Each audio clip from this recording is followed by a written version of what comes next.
चाचा ताऊ मौसा फूफा माँ बाप बहन भाई ये तो कहते ही है। मुझे सैकड़ों एनकाउंटर याद है मुलायम सिंह की समझ से लेके आज तक। किसी आपराधिक परिवार वालों का यहाँ ठीक है, छोड़ दिए, सोच के छोड़ दिया जाए कि पूछ के कि भाई तेरे ऊपर कितने मुकदमे, बोले 3, बोले चल भग जा, तू गोली चला ले कोई बात नहीं। ऐसा हो सकता है क्या?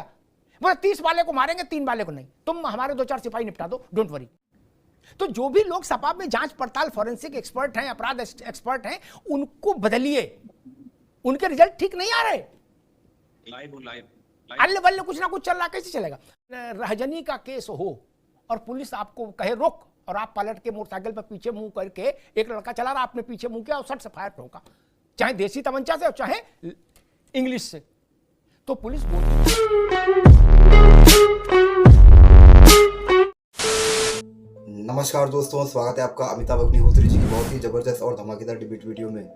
उत्तर प्रदेश योगी आदित्यनाथ सरकार को घेरने के लिए हमेशा तत्पर रहते हैं विपक्ष के नेता अखिलेश यादव उत्तर प्रदेश के। तो दोस्तों, कोई भी मुद्दा हो, अखिलेश यादव योगी जी को घेरने के लिए हमेशा तत्पर रहते हैं, तैयार रहते हैं। और जब बात आए इनकाउंटर की, तो दोस्तों अखिलेश यादव कैसे चुप रहेंगे?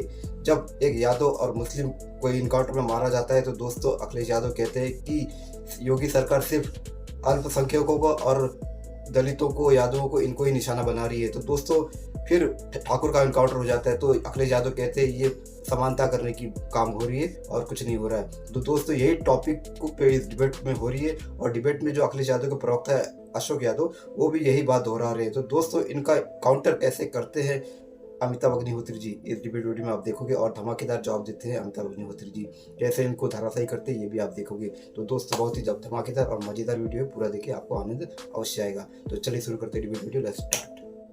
बहुत दिन हो गए हैं, मजा नहीं आ रहा है।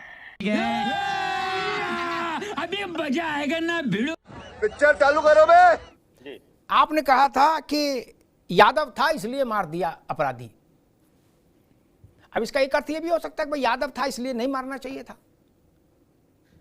और आपने कहा कि ठाकुर थे उनको नहीं मारा, उनके पांव में गोली मारी और कुछ को समर्पण करा दिया, और यादव देखा तो ठोक दिया। आज जो उन्नाव में उसी कांड में मरा है मुठभेड़ में, वो यादव है, वो यादव नहीं है, वो ठाकुर है। अशोक जी, आपके अध्यक्ष ने कहा था एसटीएफ का मतलब स्पेशल ठाकुर फोर्स। अब देखिए अमिताभ जी, सबसे पहले तो मैं ये कहूंगा कि एक अनुज प्रताप का जो इनकाउंटर हुआ है, एक तरह से एक फेक इनकाउंटर को जस्टिफाई करने के लिए दूसरा फेक इनकाउंटर किया गया।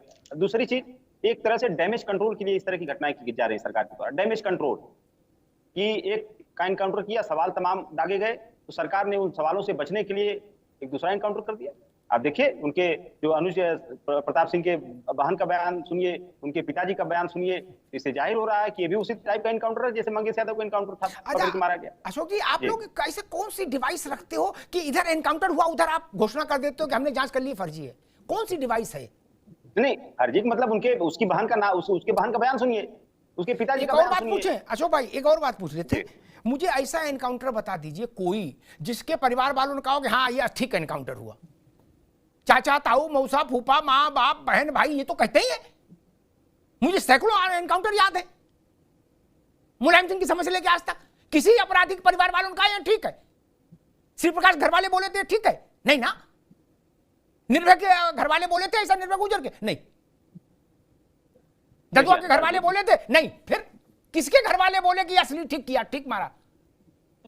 आपके पास कौन सा जंतर है जिससे आप लगा के 1 मिनट में घोषणा कर देते हो फर्जी?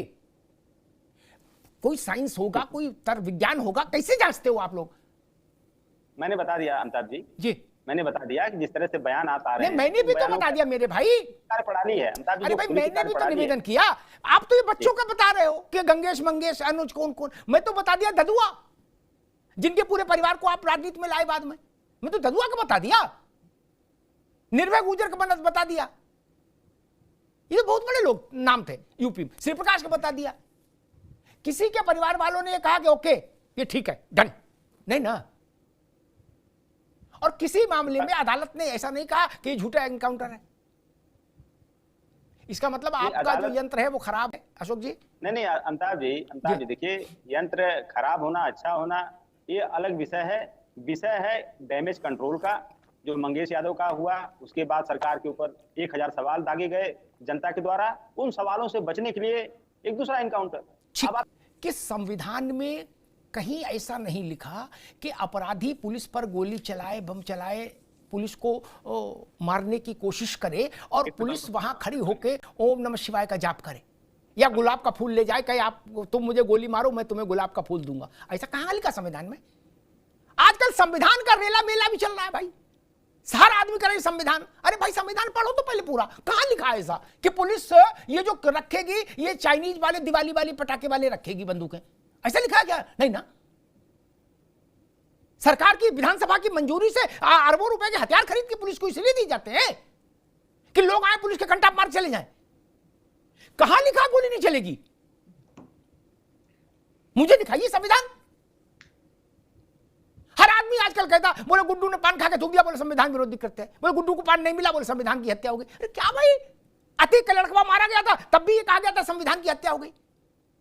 क्या संविधान में ऐसा लिखा कि अतीक का लड़का गोली चलाए उस पर गोली नहीं चलेगी क्योंकि वो अतीक का लड़का है? संविधान से इसका कोई लेना देना नहीं मेरे भाई। एनकाउंटर को फर्जी घोषित करने से परहेज करें। आप कैसे फर्जी घोषित करेंगे? आप पे कोई टेक्निकल एक्सपर्ट हैं आपकी पार्टी में?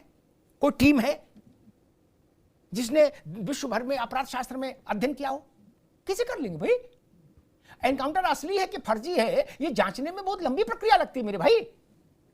आप लोग ट्विटर पर तुरंत घोषणा कर देते हो। ये सिर्फ मैं कह रहा हूं, समाजवादी पार्टी ने मुख्तार अंसारी की अस्पताल में जो मृत्यु हुई उस पर भी सवाल उठाया और कहा जहर दे दिया, कुछ ने कहा कुछ कर दिया, बोले जी निपटा दिया मुख्तार को, मार दिया मुख्तार को। इधर मुख्तार के मरने खबर आई, उधर सपान घोषित कर दिया कि भाई मारा गया है, हत्या है। उसकी जांच पड़ताल हुई वैज्ञानिक आधार पर। अशोक भाई, जांच पड़ताल में जो आया वो सार्वजनिक हो गई रिपोर्ट। क्या अब सपा नहीं बोल रही, माफी भी नहीं मांग रही कि भाई हमें गलत जांच पड़ताल हमने की थी? तो जो भी लोग सपा में जांच पड़ताल फोरेंसिक एक्सपर्ट हैं, अपराध एक्सपर्ट हैं, उनको बदलिए। उनके रिजल्ट ठीक नहीं आ रहे। अल्ले बल्ले कुछ ना कुछ चल रहा, कैसे चलेगा? खैर, संविधान का उल्लंघन हो रहा है, संविधान की शपथ का उल्लंघन हो रहा है। मैं समझना ये चाह रहा हूं कि क्या संविधान में ऐसा कोई एम्बार्गो है, ऐसा कोई प्रतिबंध है कि सिक्योरिटी फोर्सेस पर अपराधी, आतंकी, गुंडे, डकैत, बदमाश हमला करें तो सिक्योरिटी फोर्स अपनी जेब में गुलाब का फूल रखेगी, इधर गोली से एक पुलिस वाला शहीद होगा, उधर अपराधी तुरंत गुलाब देंगे कि भैया ये गुलाब पकड़ो, दूसरे को भी मारो, सटाक गोली सटा। क्या अशोक जी, एक प्रश्न खड़ा होता है कि भाई मान लीजिए किसी अपराध में एक ही जाति या एक ही मजहब के लोग संलिप्त हैं, ऐसा कोई घट जाए अपराध, ठीक, हुए हैं ऐसे अपराध, खूब होते हैं, आप कहेंगे तो नाम भी ले देंगे, ठीक है।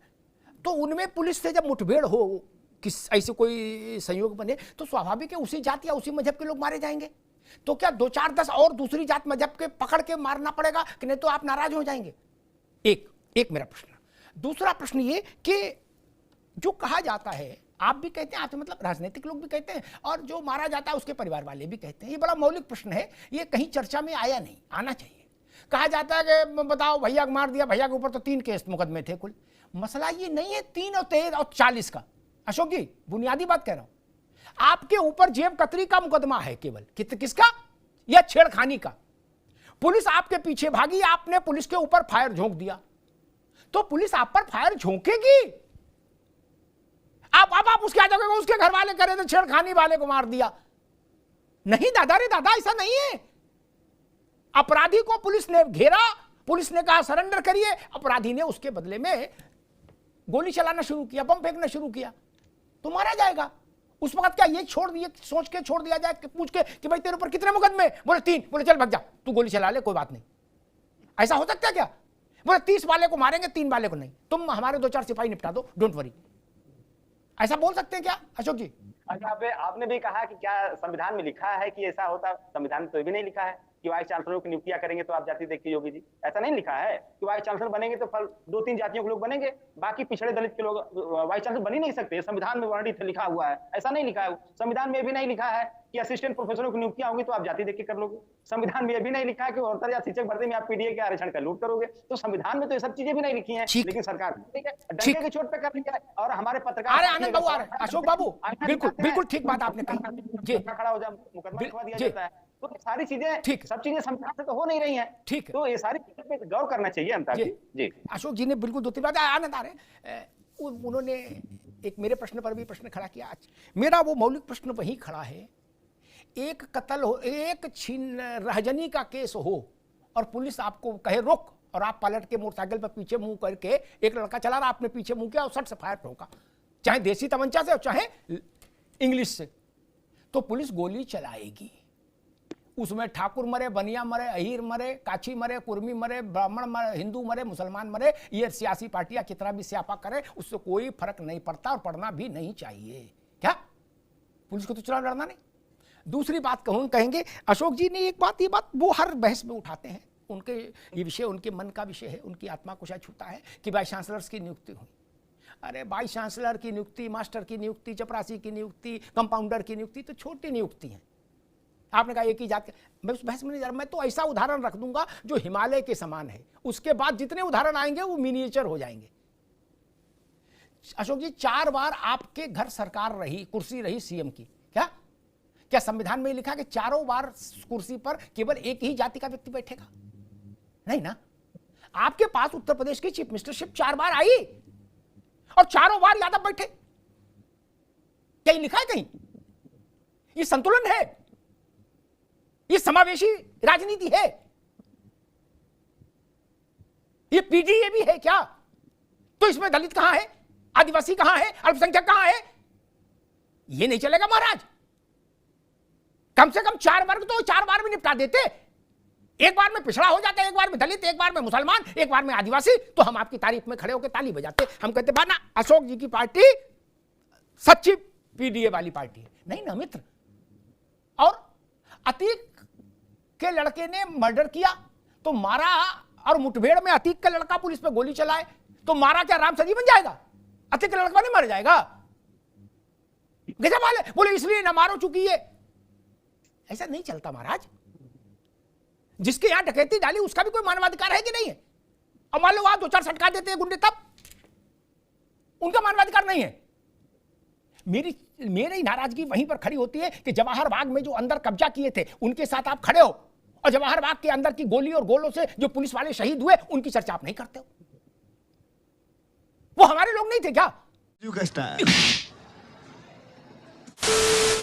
तो दोस्तों डिबेट हो गई खत्म, वीडियो हो गई पूरी। उम्मीद करता हूँ दोस्तों अमिताभ अग्निहोत्री जी के एक एक तर्क, एक एक शब्द, एक एक जवाब आपको बहुत ही पसंद आए होंगे, और विपक्ष को किस तरह से अखिलेश यादव की प्रवक्ता को और अखिलेश यादव की बातों को अमिताभ अग्निहोत्री जी ने कैसे धराशायी किया। दोस्तों आप डिबेट वीडियो में देखोगे, आपको बहुत ही मजा आया होगा। तो दोस्तों ऐसी डिबेट वीडियो देखना चाहते हो तो इस चैनल को सब्सक्राइब करके आप जरूर जाओगे। मिलता हूँ आपसे अगली वीडियो में, तब तक के लिए जय हिंद, वंदे मातरम।